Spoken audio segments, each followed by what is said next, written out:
Welcome to the Leadership Lounge. It's great to have everybody with us here today listening to our next podcast, and I'm delighted to introduce three more guests to the Leadership Lounge. I have with us today, we have Jane Beaumont, who's an artist. We have Iain Simper, who is the director of the Learning Partnership, and Adam Brown, who's creative director for Bricks. So thank you guys for joining us today. So Jane, you're an artist. Tell our listeners, what is it you do as an artist? Well, hi. Thanks, Colin. It's great to be here. Well, it's always difficult, isn't it, when you try and succinctly say who you are and what you do. I guess looking back, I've always loved art. But for such a long time, I sort of like, you can imagine Pluto and the galaxies, I put it on the far extreme of my life and just dipped into it whenever I, had a holiday break or something like that, or on a wet day. But a few years ago, I realized actually it was the core of who I was. And it was a great revelation for me because it felt like a coming home to myself. So after many years of being a teacher and then being a therapist with children and working abroad with a charity, I've sort of come home to the thing that I really love. And that's what I do each day. Great. And actually, I've got to know you, Jane, working in the context you were mentioning in supporting and developing work for a charity, supporting. You were an artist even in that as well. As you say, it's an innate part of you. So thank you for joining us today. Your perspective as an artist is going to be really helpful as we look at our topic today. Iain, lovely. Thank you for joining us. Tell us a little bit about the Learning Partnership and what being the director of that involves for you. Thanks very much, Colin. Thank you for inviting me to contribute, if I can, in this podcast. I run an organisation called the Learning Partnership. Ostensibly, that is an organisation which supports schools, and we look to develop and improve schools by developing and improving the staff within them.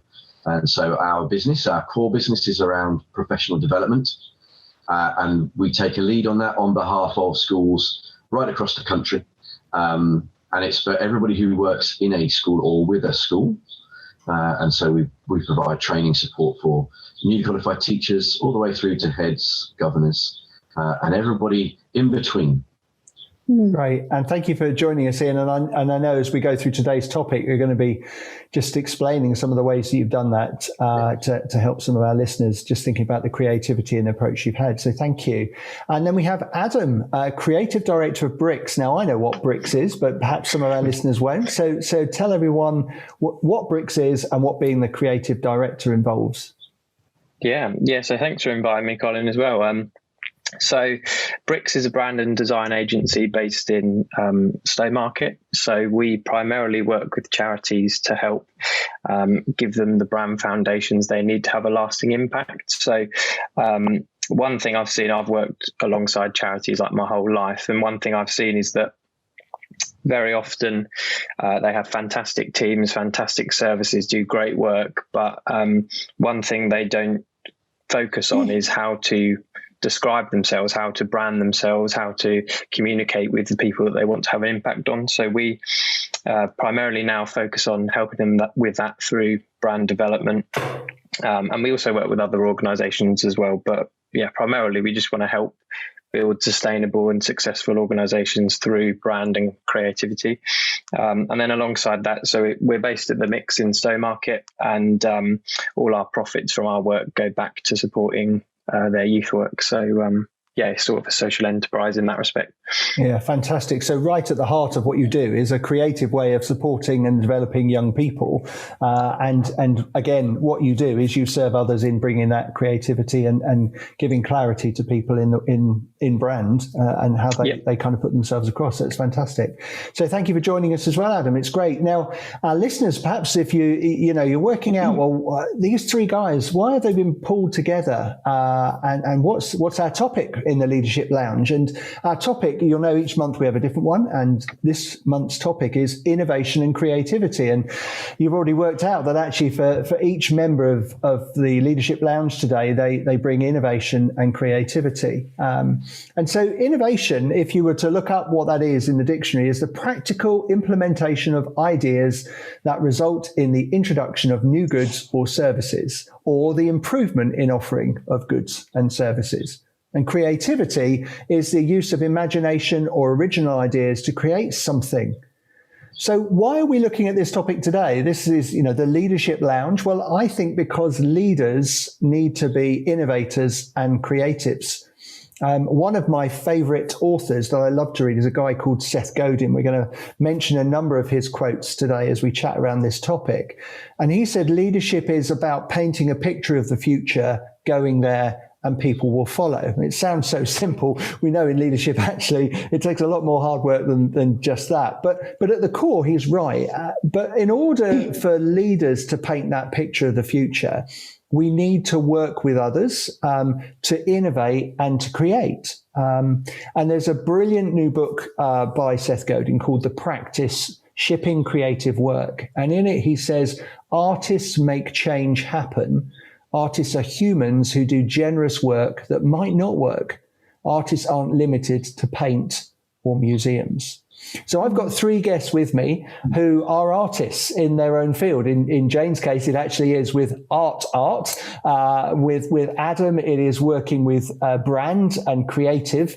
And with Iain, it's actually innovating around ways that people are supported and developed. And if we look at Seth Godin's quote about, we're doing work that is generous and that can bring about change, then that's, again, exactly what sits for each of our three here today.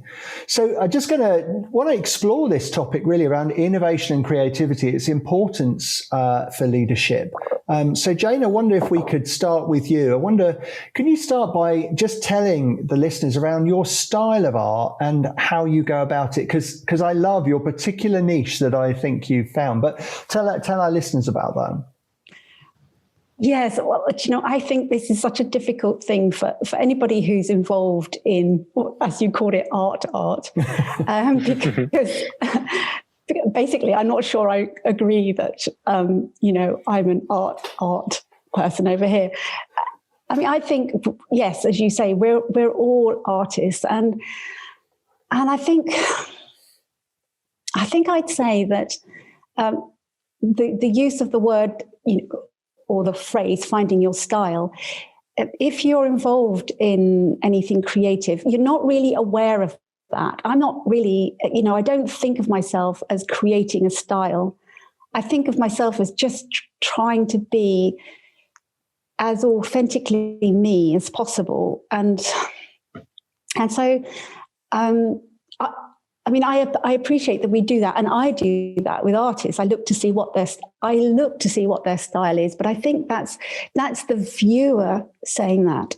I think when we're observing other people, we say, "Oh, I wonder what's their style," because we're trying to join the dots. We're trying to make sense. We're trying to kind of, I suppose, in a way, we're trying to pigeonhole them. We're trying to kind of corral our verbal thinking around that person and what they produce, and we give some words to that. We say, "Oh, I noticed that they use this," and "Oh, they do that. Oh, that's interesting. They use photography alongside that," and we kind of piece together a tapestry, and we say that's their style. But a bit like, we're not really aware so much about the way we project ourselves and our character. We're not aware of it. And I think artists are not aware so much of their style. They're not seeking to create a style. They're just seeking to follow a journey. And they're on that journey, and they're trying to work out, what does it mean for me to be present and to be involved in this thing that's happening inside me? How can I just rock up and be myself and see what comes? But from the outside, I totally get that people are noticing that I use a lot of paper, what we call collage. At the moment, I would say probably if you wanted to pigeonhole me, you'd say I'm a collage artist, because I found the use of collage, absolutely fascinating. Not just as a cutting and sticking process, but what I noticed is that when you're using paper, when you're collaging, you're pushed so far out of your comfort zone that it really does something to your brain. You know, you're flicking through magazines or you're finding papers and you can't control it. And because of that, then these interesting things happen. You know, you find random things, you know, this, this top of a teapot goes with this string vest, and you put these two together and something magic happens. You know, you see something interesting and it's intriguing and it's hugely inclusive. I mean, I ran a online session for families last Saturday, and I had 5-year-olds right through to, you know, parent age, people with teenage kids, and everybody was on the same page, all doing this together. And it was hugely exciting for people because, you know, they could just absorb themselves in it. And instead of being in a very left brain, and I talk about this all the time, you know, we're so left brain in education, left brain. What are the objectives? What are we trying to do? How do we get it right? What are the rules here? You come across the right side of the brain, and all the right side of the brain is interested in is, am I having fun? What's happening here? Wow, I love doing this. No rules, you know. So, so I'm just fascinated with that. And I think that's just so important as, you know, as a distinction, really, that art is about really traveling from your left side in to your right side. And that's where you need to be for innovation to actually. That's great, Jane. I mean, I think for those who've not seen Jane's style of art, and she said, I'm not necessarily pigeonholed, I'm just an artist, but Jane is right. She does some fantastic collage. And so if you get the opportunity to see some of the things that Jane has created, from pictures of string vests and tops of teapots, you'll see that creativity that's there. And I think, Jane, you're totally right. That's where innovation and creativity starts. It's from that ability of going into the open space and exploring, isn't it? Now, I'm really interested in the concept in Seth Godin's book, The Practice, when he says no change, no art. And he talks about that all of us as artists can bring about change, the sense that as creatives, when we do our work, there is physical change in something we're producing. But something new is created, or that actually true art results actually when there's a change of mindset or an appreciation in the receiver of the art that you've produced, whether it's, as I've just renamed it, art, which is almost like, you know, the going out, isn't it? This is our art version of that. Or whether it's, whatever our art happens to be. So, yeah, I'm really, really interested in that concept. Is there anything that you can add from that, from your experience as an artist? Yes, I think change has to happen, but I think going back to the right and left brain, I think it's more along those lines. It's not so much mindset change in that a kind of, I don't know, CBT therapy type of thing, you know, that we kind of think our way. I'm more and more convinced that play is crucial to innovation. It's absolutely the thing to make change happen when you're trying to come up with new ideas. It's just, it is taking your mind to the playground and letting yourself muck about and play and see what happens.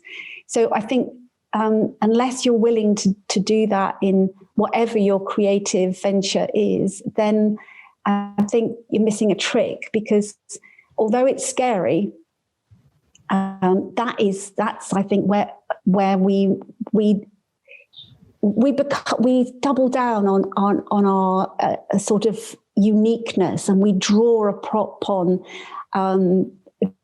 just deep imaginative things that we would never have come up with if we'd stayed in that more cerebral side. So I think change for me is we have to unlock our need to control and fall into a place where we can just experiment and do all sorts of wacky things to see what we come up with. And that's not easy because we're so used to being in this much tighter, rule-based kind of, I'll do it if I know I'm going to succeed. But, really, don't ask me to really let my hair down and muck about and fail and fall and see what happens, as I'm not prepared for that.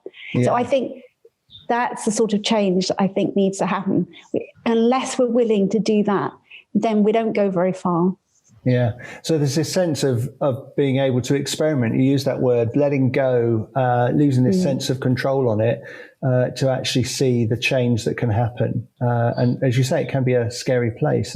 That's really helpful, Jane. Thank you. Adam, what about you? What we've just heard that Jane's, we've just renamed it art, but what's your art? And does that bring about change? And how does it bring about change? Yeah, I think it does. I think it's in a more sort of commercial sense. So I think for us, the clients are coming to us and trying to address a problem or challenge that they've got. So it might be, for example, our website isn't doing what we need it to. We want to increase donations on our website, or our brand hasn't ever been worked on and we just can't reach the people we need to. And so I think the way I see ourselves is that we sort of act as sort of bridge builders from where organizations want to be. So where organizations are and where they want to be.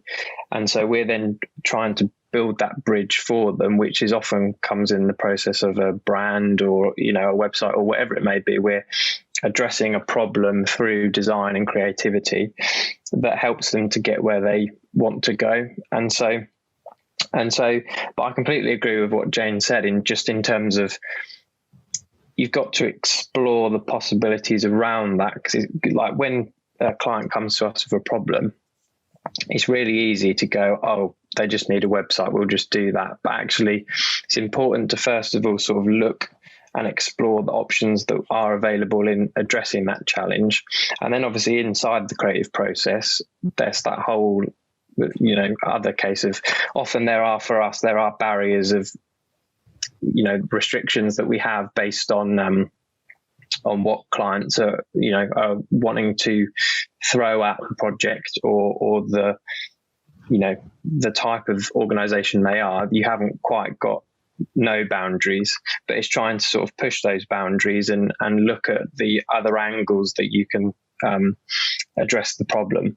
And so I think in one sense our change is doing that, helping them get from one place to another, but also then in terms of through our work, obviously then we're making a change with the resources, like the fruits of that work, if you know what I mean, because we're then giving our profits on to people. So I think it's twofold for us, but I think it's just as important to still have this exploration and wanting to try and do something new, do something different, even though, clients are paying for it. You owe it to them to try something new and try something better than has been seen before. So So it's this real sense of listening and exploring as a key part of what you do to bring about that change. You say there are some physical boundaries, which might well be monetary from the client or certain parameters, but it's about exploring that, within that realm. That's great. Iain, what about you? Do you see your work as art? And what change do you seek to bring? That's a really interesting question. And just listening to both Jane and Adam there provokes quite a bit of thought and thinking. Is my work art? Probably I see it more as an art, I think.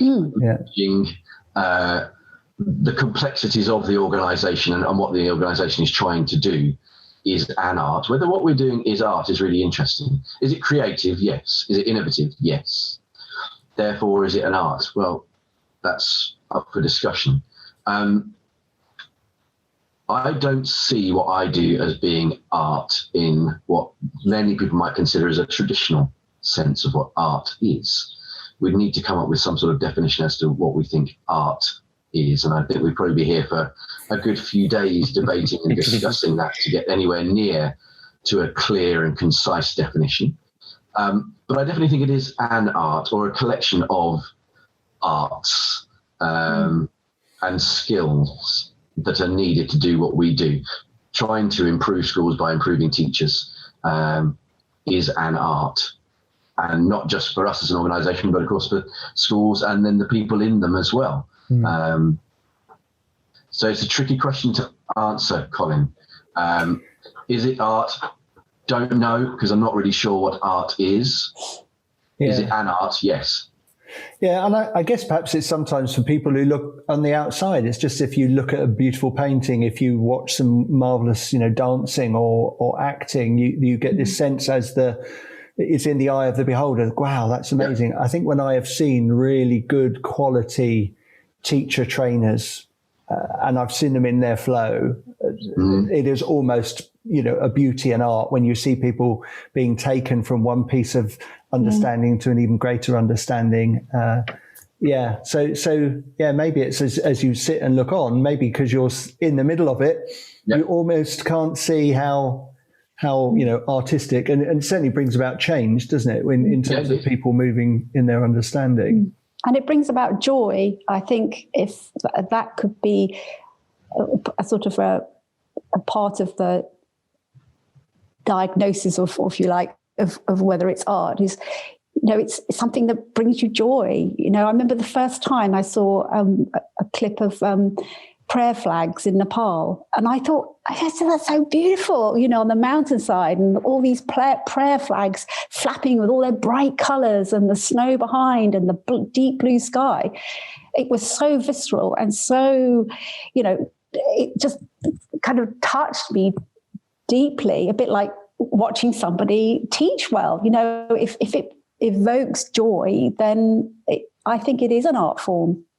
Yeah. So there's this sense then that as we are being creative, when we're doing this well, it will bring joy to those who are either partaking or watching from the outside. There's this lovely phrase, and it's a Turkish phrase. It's a Turkish tradition, and I'm not Turkish, so apologies to any Turkish speakers who are now going to tell me I'm going to get this spelling wrong. But it's askada ekmek, which is a Turkish tradition of buying a loaf of bread at the baker's and placing it on the hook for someone else. So that phrase in Turkish just means bread hanging. And so the idea is you go and you buy 2 loaves of bread, one for yourself and one to go on the hook for someone in need, someone who will appreciate it and benefit from it. And Seth Godin says in his book, he says, this is kind of what we do when we're being innovative and creative. We are bringing what we're doing and placing it on the hook for others. We're taking a risk with it in some ways when we place it there, but it's there for others to enjoy and to benefit from. So, Jane, would you say, is this what art is? Is this what being creative is? Do you put your art on the hook? Does it feel like that for you? I think it's such an interesting idea, because I think in days gone by, everybody did something. You might make baskets, or you might have woven fences, or you were weaving, or you were a potter. It's like everybody was doing something creative. The whole of a society was built up of different groups of people doing different things, different creative, craft-based things often, but things of beauty. And they were there. Beautiful embroidered tablecloths and extraordinary crafts that people enjoyed, and I think we're really designed to do that, and we've lost that. We don't look at each other and see that as a crucial part of who we are. We've lost, I think, that joy of immediately seeing the artisan in one another. I think that's how it should be for all of us. Yeah. And it's always lovely, isn't it, when you discover, you're chatting away with somebody and you get to know them a little bit, and then you discover that they're actually, they do this amazing whittling of wood, and they make these fantastic bowls or these beautiful spoons, and it adds more to them. And I don't know how when we would ever get that back, but I think that's you're showing, you're saying, this is a part of me, this is me. So I think it should be not an exception, but probably a rule that we show ourselves more. And I think we're living in a time when we hide away too much. We're afraid to show up. I got a brilliant book off the shelf that I was just thinking about this morning by Austin Kleon, and his book, Show Your Work. I don't know if people know that book, but it's brilliant. It's like, he says, show your work, show up early. Doesn't matter. Show it. It's half done. Yeah, it doesn't matter. You've had an idea. Get it out there. Tell people. Share it. I think it's a great thing. Maybe you could start a renaissance, and we could bring that back in. And I guess it's whatever our art is, isn't it? Is just being aware that, yes, put it out on the hook for others. So, and exactly as, that author has said, get it out there. Adam, I'm aware that you've been blogging and video blogging recently about your art, about, this creative work that you do. How was it for you then when you put it on the hook? That's effectively what you were doing. You were putting some stuff out there. You didn't know how it was going to be received when you put these video blogs out there. How did it feel when you put your art on the hook? Yeah, so it was interesting because I think I'd wanted to do it for quite a while, but for me personally, I don't like filming myself, which isn't ever an excuse not to do it, but it just, I think for me, I really wanted to share, I think particularly with design and creativity, particularly when it's sort of in the business of what we do. I think sometimes people think it is just a case of making pretty pictures, and obviously part of what we do is making things look nice and making things work really well. But fundamentally, for me, I want everything that I create to serve a purpose for someone or for an organization. And so, but yeah, I think it's really important. Personally, I've really benefited from people sharing their own ideas, sharing their own experiences and stories, and sharing tips to help them. And particularly with COVID and everything that happened with during the pandemic with charities, we just wanted to be able to put something out there to help them. And it might be that some of those tips aren't relevant to them, or they may not, they may already know those things. But for me, I just want to sort of plant those seeds for people, because then those conversations can then start between us, or between just their own team, just talking about, actually, do we need to do something about our design and our brand? And so I think fundamentally, like as Jane said, I think it's really important that we share ideas, we share our stories and our art, and just share snippets, because we're never going to produce perfect work. But if we can share ideas between each other, we can help each other to create slightly better work. And so I think that's why I just enjoy sharing tips with people. Yeah, I love the thought of the wisdom of the crowd. That brings that to mind from Adam's conversation just then. The wisdom within the crowd. Yeah. So explain that a bit further, Iain, for our listeners. My limited understanding of, and I'm not sure where the quote came from, it's just something I've picked up on, is that obviously you can have your ideas and your thoughts and what you would like to do. Sharing that, as Adam was doing just there, and bringing that to a group, you can develop and get a better idea, a better output, a better conclusion by virtue of there being wisdom within a crowd. Yeah, it's this sense, isn't it? It's the board you can't afford, that actually you take it to people and they'll bring it and shape it. And but it all starts, of course, by bringing our art to the table, isn't it? Or hanging our bread on the hook. It's about getting it out there in the first place. And yeah, as Adam said, you might not have it quite perfect, but it'll then be shaped by the wisdom of the crowd.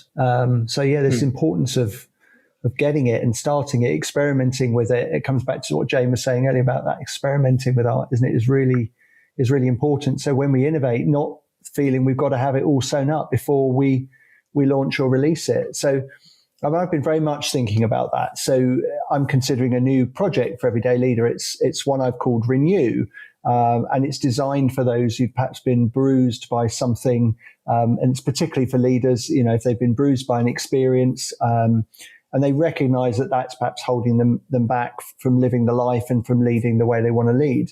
It's a blend of training and coaching and online material.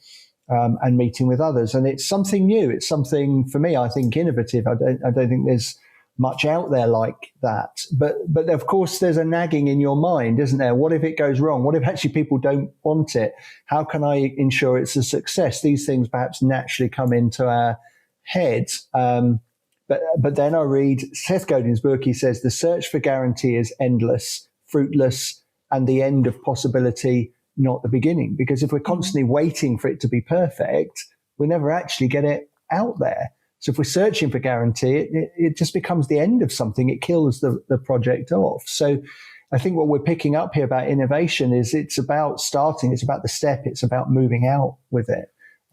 So Iain, for you, as someone who's innovated in the learning partnership, you've done some new things, you've stepped out boldly in this. And so how do you find this? Do you find there is this, do you get this tension, or are you just going, no, I'm just getting it out there, I'm just going to innovate? How does it sit for you? There's not a tension per se. It's I've always been cautiously optimistic about the work that I am doing, whether that can be considered art or definitely innovation and creativity.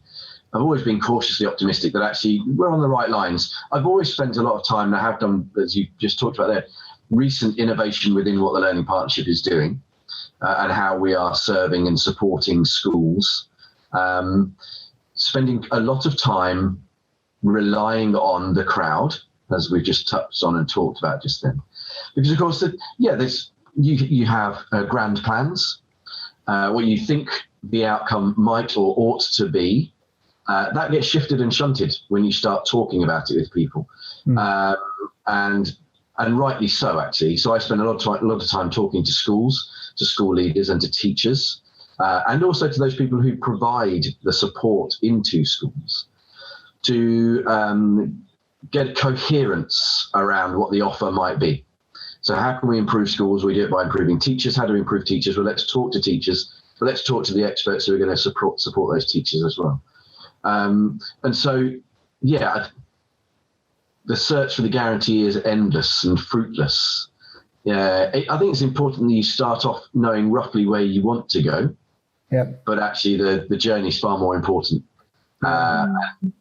You may well end up in a completely different place, but you probably ended up there because of the right reasons. Yeah. So there's this sense, and maybe it comes back to some of the stuff Jane was talking earlier about the right brain and the left brain. One side of the brain is saying, I've got to have this all sewn up.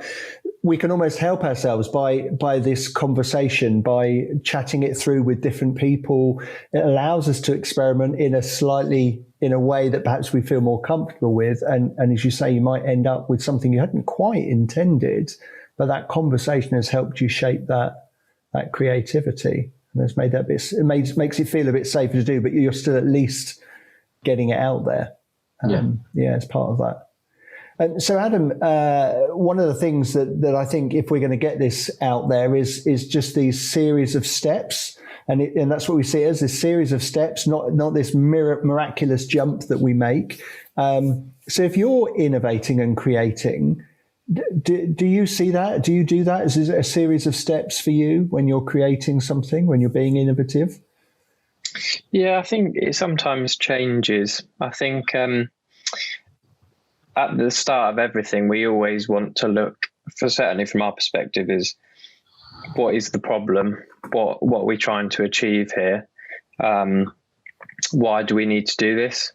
I think sometimes there's a tendency to rush into things. And so part of what we want to try and do is just make sure that actually resources are being used sort of effectively, particularly with charities as well. They don't want to, they don't need, don't want to spend money on something they don't need. So finding out definitely this is the problem, this is how we can address it. And then so everything stems from there. And then I think obviously sometimes it depends on what the type of project is, but ultimately we're then trying to look at the solution. But then, as we said earlier, just sometimes there is a certain deliverable that we need to give people. So it might be that we are going to work with them on a new brand, but once we have the ideas for those projects, we really want to try and almost leave no stone unturned in terms of we want to look at the solution, but we also then want to ask, why wouldn't this solution work, or why would it work?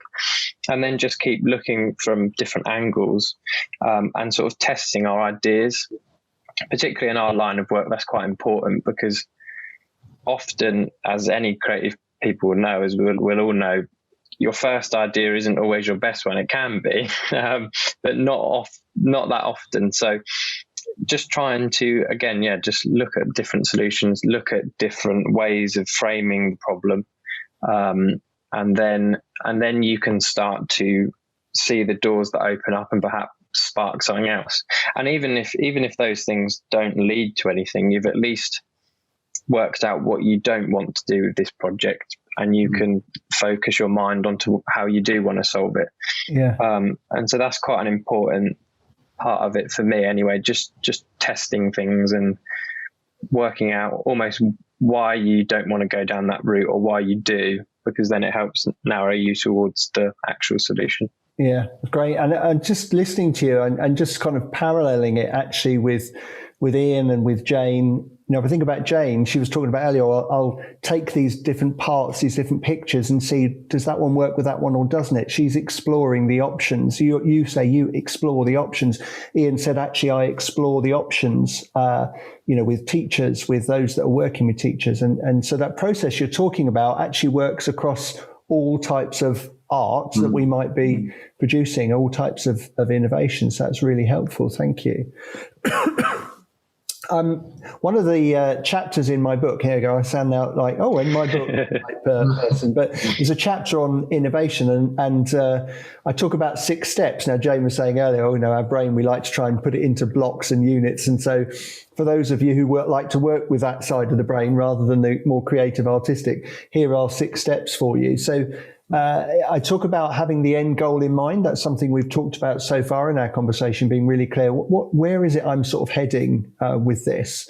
What does good practice look like is another important part of innovation, to say, what does the best practice look like? And we use that to help shape our thinking. Not necessarily that we'll do it exactly like that, but we use it to shape thinking. What does the customer need? So Adam, you've talked about that. Actually, what is it they actually need? And you consider that when you're innovating something as a leader. What's the problem or the hindrance? Again, that we've spoken about that one. What is it that I need to solve? And then what needs to change? What is it I want to improve or make better? And then number 6 is, what are the different ways to approach it? And again, we talked about exploring those different ways. So let's just pick up on some of these and just see what we feel in terms of, for us, in terms of leading and innovation. So the end goal in mind, Iain, how important do you think that one is? Or is my book on that not important at all? I think it is important, although I think, as I touched on before, as important, and perhaps in some occasions even more important, is the journey you take to get to that end goal. I think it's important to have a rough idea of what that end goal might be, might look like, what it is. But I think it's also important to put your imagination to work on the way, isn't it? And so you are taking the journey as the process, as important as what might come out at the end of that process. Yeah. So yes, is the end goal in mind important? Yes. Is it the most important? Probably not.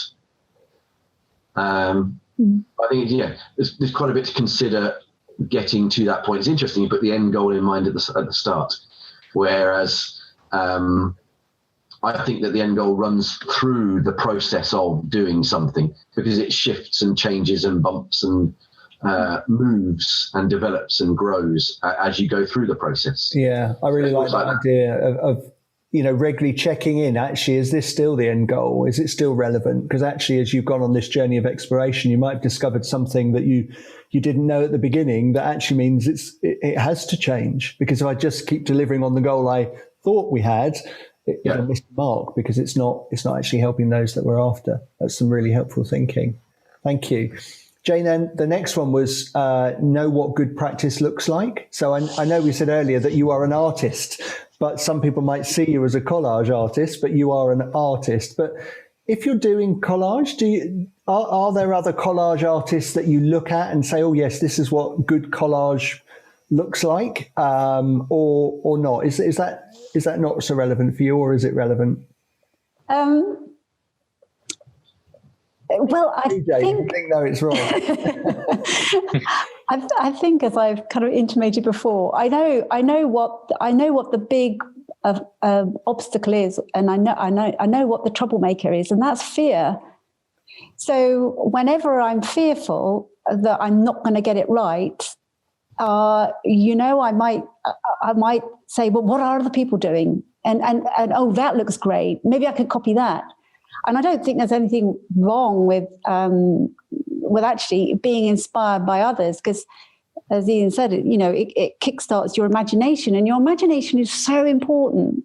You want to be in a fertile environment where you coming up with ideas, and your intuition is alive, and it's it's giving you all sorts of stuff, and you can't do that when you're fearful. It's an oxymoron. You can't have those two. You can't have loads of wonderful creative ideas and be fearful at the same time. So it's really important to just calm that and keep saying to yourself, look, it's me. It's me. And actually, I have all that I need within me. If I could just stop and be still and be present and trust in my playful and intuitive self to come up with the ideas. And I'm sure all of you have had that experience where you're out running, or you're doing the garden, or you're cycling or something, and you suddenly go, I know what it is. I know what I should do. Hey, that's a great idea. That's because actually fear is down, you're relaxed, you're chilled, you're in your right side of your brain, and suddenly that idea comes to you.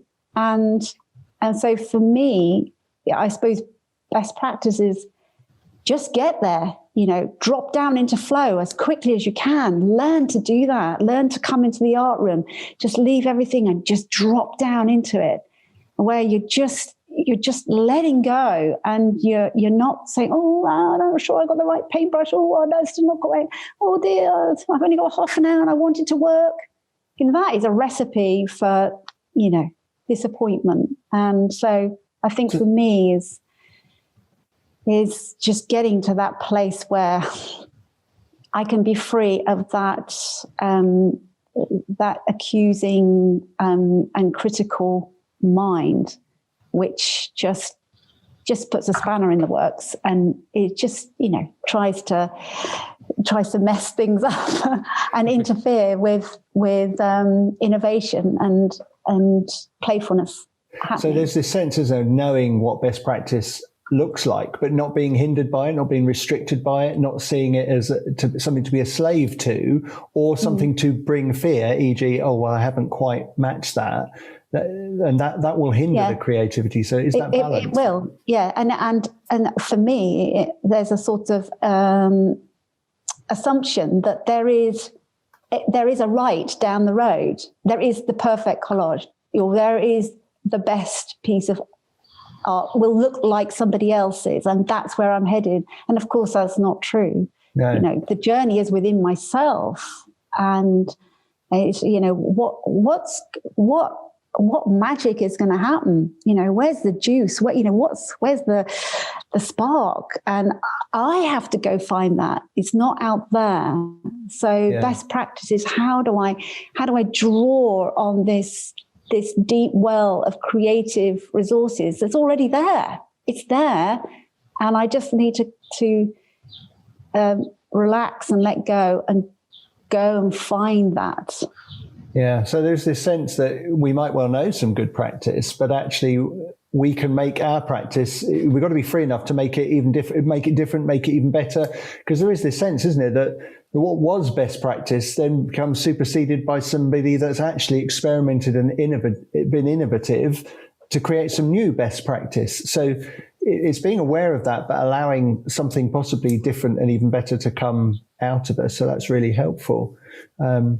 So Adam, our next one was knowing what the customer needs, which sounds very businessy, doesn't it? But I think it is about, whatever field we're in, whether that's business, education, charitable sector, the person that I'm bringing forward this innovation for, what is it they actually need? So how important is listening to the customer to understand the need? How important is that, do you think? Yeah, I think it's vital. I think it's something that, to be honest, in my early stages as a designer, you sometimes listen to only the things that you wanted to hear. Whereas I've now, as I've sort of gone through this journey of sort of working with bricks and sort of trying to run that, it's been a case of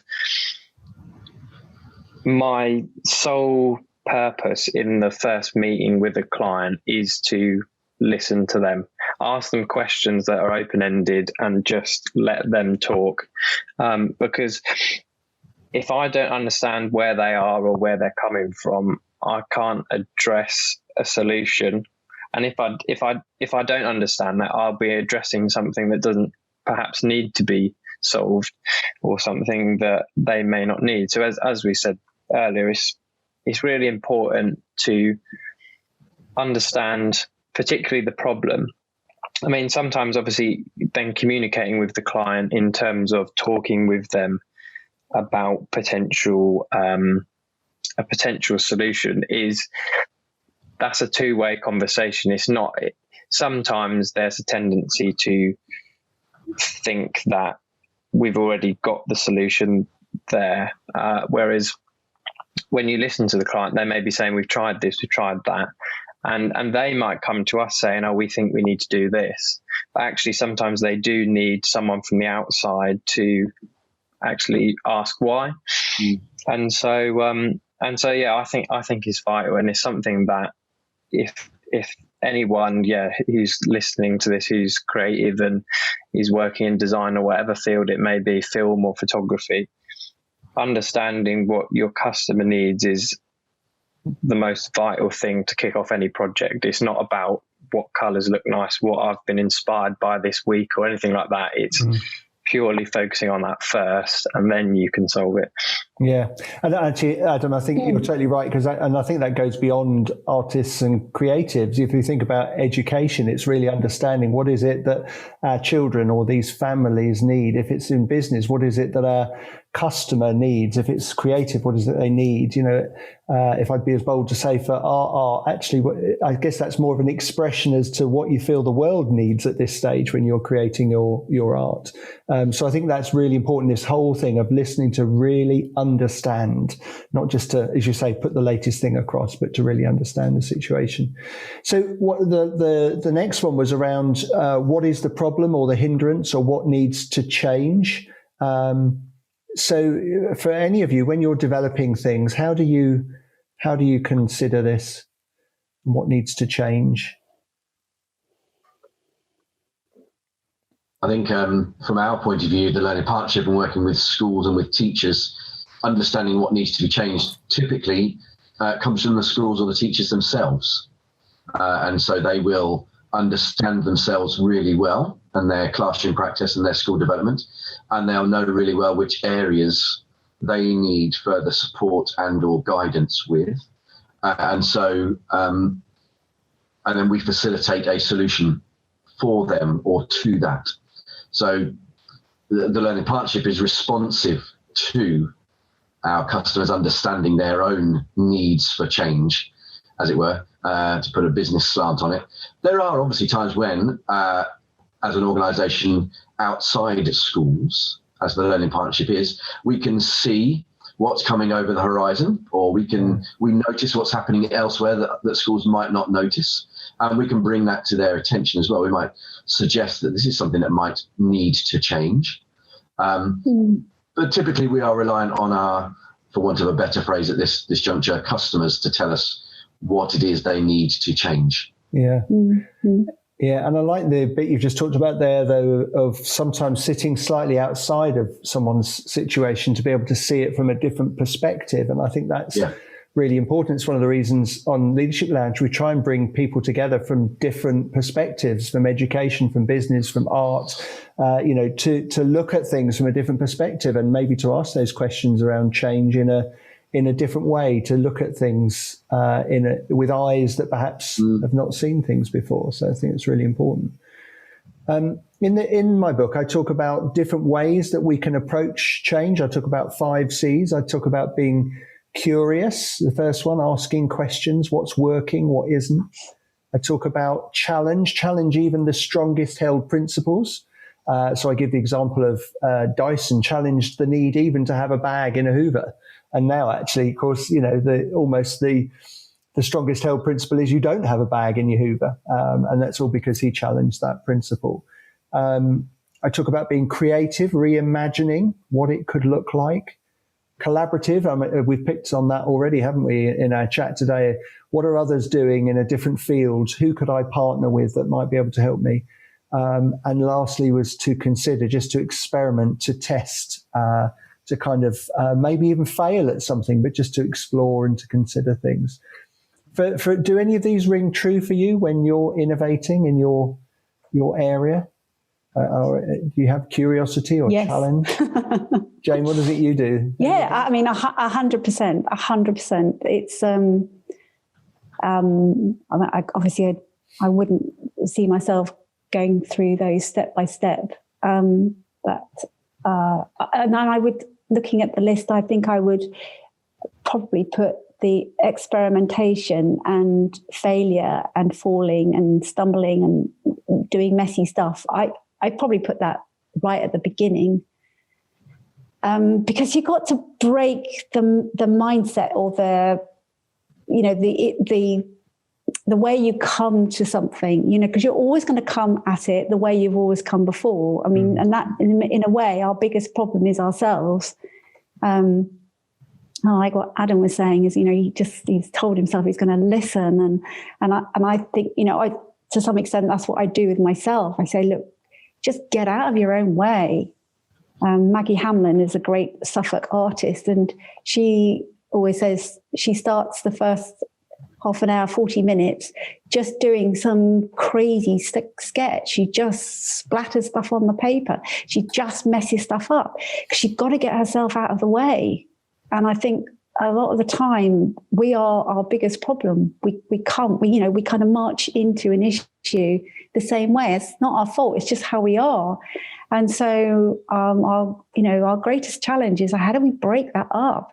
How do we make mess? How do we, artists will do things like they put a blindfold on, or they turn the lights off, or they paint upside down, because they just want to get themselves into a different space. They want to, knock things around a bit, because otherwise you do what you've always done, follow a formula, or follow, an old way of doing things. So I think that I would say that is very important. I would put that right at the top. And then constantly being curious about your responses, curious about, why did I feel, upset about that, or cross about that, or unsettled about that? What was going on for me? And I always have a sketchbook next to me, and I'm doodling and collecting things. And in the back, I'm writing all sorts of observations that I've made, because, that's a rich field. That's a rich place to collect data about yourself and how you're responding. And some of those sort of just those haphazard things actually end up being, really useful. Yeah. I think it's so key, isn't it? Just to experiment, to consider failure. And just listening to you, I was just minded of the fact that quite often if we're trying to innovate or think of something, we'll end up going to the same people who perhaps might reinforce our view of things, but actually maybe going to completely different people, maybe going to people that we know normally might argue with us or come from a completely different perspective, might open our thinking. I love your phrase. You say, get yourself out of the way. Just so that you can look at it from a different perspective. Iain or Adam, have you got anything to add to that, or any of the C's that you think are important? Yeah, I think so. I think they all have an importance, definitely. In my work, as Jane touched on, curiosity is vitally important in the work that we do as a learning partnership, as is collaboration. And I quite like that notion of disruptive collaboration. That's neat. And I also like the comment you were making there, Colin, about how you work with people who you know it's going to work well with, but you're also looking for new people to work with. So in our work as learning partnership, we're always looking for new providers, new coaches, etc., to work with schools. But there's also something to be said for not moving on quickly from those things that do work, and not disrupting and changing just for the sake of disrupting and changing, because actually many things work because they work, and so you keep doing those because they do work. So I think all the C's are important, but for us as a learning partnership, collaboration and curiosity are the two that stand out for me. Yeah, great. Adam, what about you? Are there any that rise to the surface? Yeah, I think so. With much the same as Iain, I think sort of collaboration, curiosity. I think sometimes in business there's sort of perspective. I think it's what James mentioned earlier with the Austin Kleon book. In terms of sometimes in business we're concerned about talking to our client or customer, whoever it may be, about an idea or something that you're working on with them, because obviously they're the ones paying you for your service or whatever it may be. And sometimes there's, I guess, I don't think it necessarily is always an ego, but perhaps a barrier that thinks, oh, we're the professionals, so they should just trust us. But I think a lot of customers, and certainly with the clients we work with, just go into them and saying, look, we've got this idea, what do you think? So we, through various stages of the sort of creative process, we speak to our client and keep in regular contact with them, because as Iain was saying earlier, throughout the process, sometimes the goals can change and things may shift, but sometimes we forget to tell each other those things.